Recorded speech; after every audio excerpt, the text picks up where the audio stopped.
ଥରେ ଗୌତମ ବୁଦ୍ଧ गोटे ग्रामर रास्तार चली चली जाऊा समय से ग्रामर किसी लोक गौतम बुद्ध पाखक आसिले। गौतम बुद्धंकर वेशभूषा देखी बहुत उपहास कले आ अपशब्द मान कहले।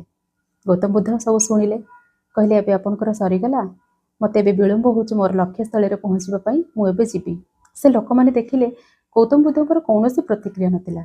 से आश्चर्य पचारे आपण को आम एत अपशब्द मान कहलु आपण कि कहले जे। गौतम बुद्ध कहले, मते कहीं दुख देले ना मु दुखी हुए, मोर कहीं प्रशंसा कले ना मु खुशी हुए, कहीं ना मु स्थित प्रज्ञ। एबे मु आपण मान सहित सेया करी जहाँ मु पूर्व ग्राम करके आसली। से लोक मैंने पचारे आपण पूर्व ग्राम कौन करके आसले ना पूर्व ग्राम आपण भली केते ग्रामवासी मो पई फल फूल मिठा नेकी आसतिले, किंतु मु तांको कहली आज्ञा क्षमा करिवे, मोर पेट पूरा भरी जाइछि, सेति से सब मु तांको ही फेरई देली। एबे आपण जो गाली आ अपशब्द मान मो पई व्यवहार कले से सब भी मु आपन को फेरई दउछि।